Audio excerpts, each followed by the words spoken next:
Hello, I'm Steve Thompsett, CEO DHL Supply Chain Australia, New Zealand. A broad overview of supply chain and logistics is really the management and stewardship of products for our customers right across the globe, going from global manufacturing, international freight, domestic storage, and then distribution to customers in the domestic market. And that can obviously be through a range of services around international air freight and sea freight, inbound into temperature-controlled warehousing at a variety of temperatures and requirements, and then distribution domestically via air or via transport to pharmacy, to medical wholesalers, to hospitals across the country, that those products have been ordered and then distributed to the right lead time so they get to the customer on time, in full, and to the customer's requirement. Hi, my name's Michael Gardner. I'm the Vice President for Life Sciences and Healthcare for DHL Supply Chain Australia.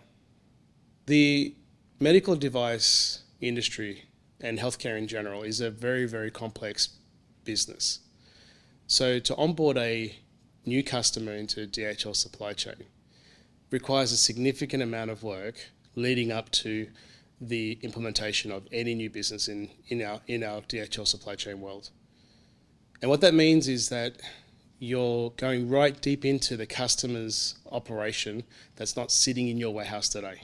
So to understand how to operate their business seamlessly from one warehouse to a new warehouse, such as a DHL Supply Chain business, you have to really understand what their products are meant for. You need to understand the customer at the other end. You need to understand the complexity of the products that they're selling in the market, and also the fundamentals around what is the expectations of our partner in coming into DHL Supply Chain as a new customer. So you're going to do a lot of things, from doing dialos, which is day in the life of, so understanding from beginning to end, what does this product do? Its entire life cycle, from the time it arrives at the warehouse to the time it's being used for a patient. You need to understand that very well, because if you don't, then it's very easy for this to become a big problem for both a 3PL like ourselves, for our customer, and also for the end patient. Hi, my name is Shane McCormack. I'm the Senior Manager of APAC Direct Markets for Cardinal Health. So that incorporates Australia, New Zealand, Malaysia, Singapore, South Korea and China.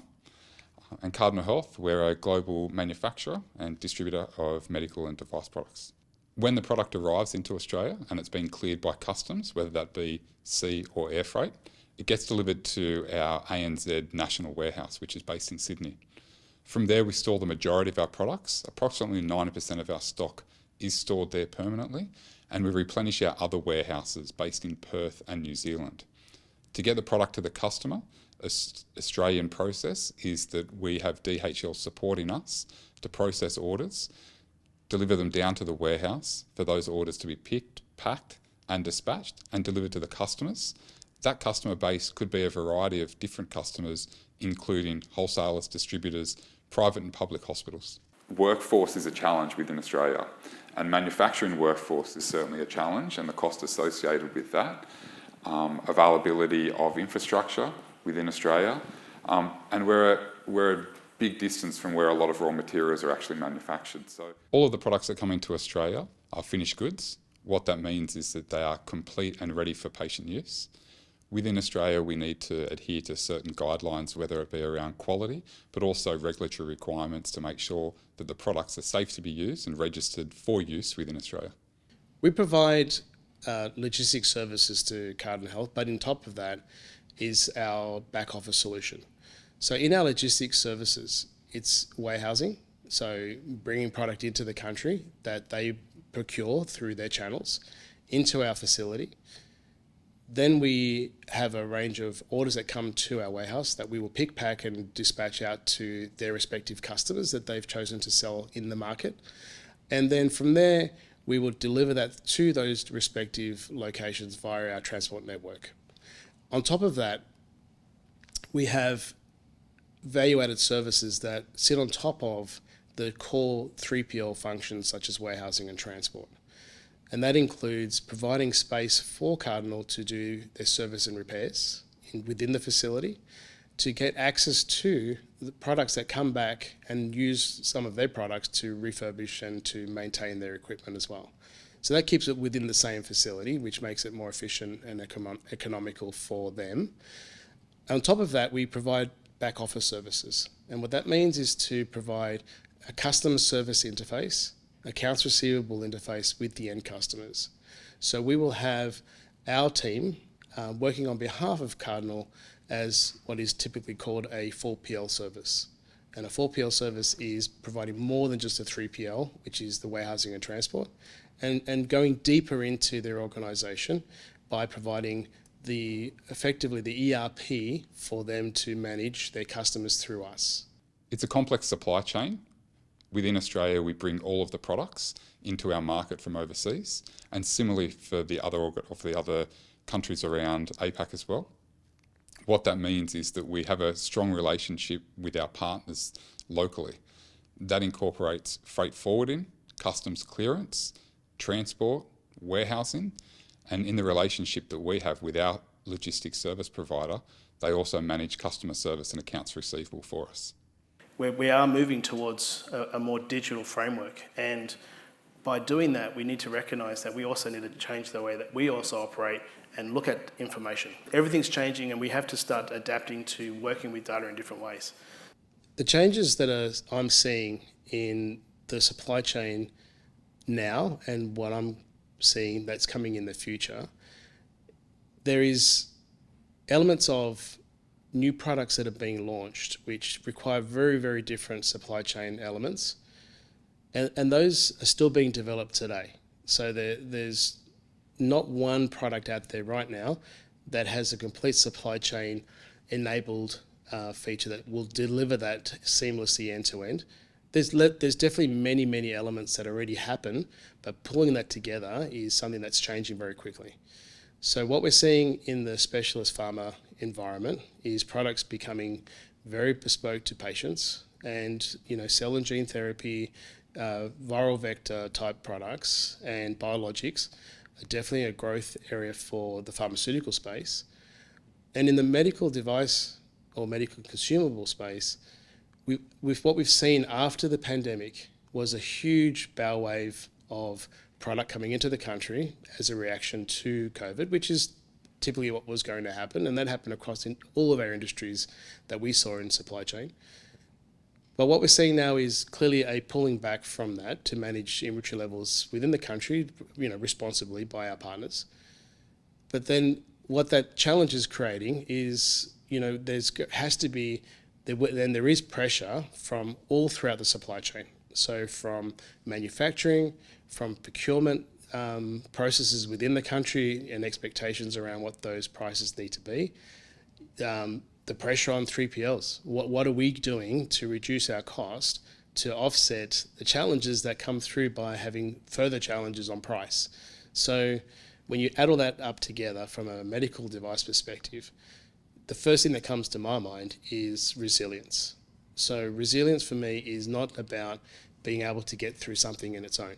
For me, it's about you have to be able to trust a provider who's going to be able to get through those challenging times, but also help you grow.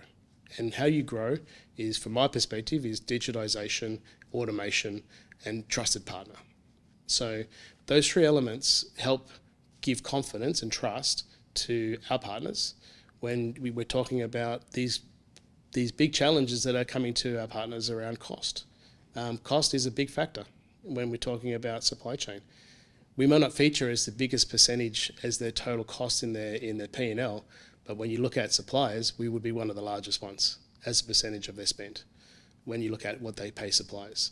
So we're up there. We're up there in the number top 10 of suppliers that need to be looked at constantly. So how do you keep in front of that is, again, those other 3 points, which is digitization, automation, and trust.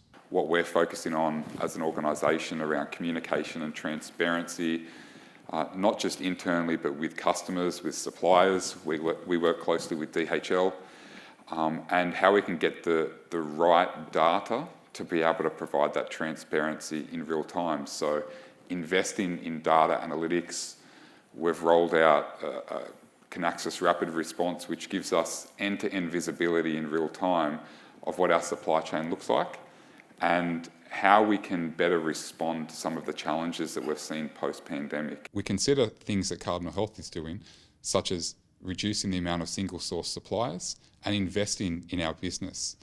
We recently supported the rollout of a new planning system, which gives us end-to-end visibility and real-time data to be able to make the right decisions. Customers across the industry expect companies like ours that have a network of warehouses and transport to invest on their behalf in services to make sure that the goods and services that we're offering are visible across the network. So whether that be technology to enable track and trace of products, equally the interfaces from our large customers back into their ERPs and their network systems to ensure as we receive products, they're visible to our customers in real time. Therefore, the whole digital platform on which we operate with our customers and also increasingly with our hospitals enable a better flow across the supply chain. We see a trend as hospitals consolidating more on the inbound side, which gives them efficiency for their supply chain within the hospital, which means that customers and patients are getting drugs and devices quicker and more visible to them so that they can plan surgeries, they can plan procedures, knowing that the products are going to be there. So our job as an industry is to service those clinicians, those doctors, those surgeons, to make sure the products are there for them at the right time when they've chosen to do that surgery or do that procedure on a patient. In our relationship with our logistics service providers, they're really an extension of our organisation. It's often that they deal with the customers more than we do. So trust and transparency of their ability when doing that is critical for our business. When we're communicating with both our customers and our vendors, we need visibility to be able to make the right decisions at the right time, which will ensure we can get the right product to the customer at the right time.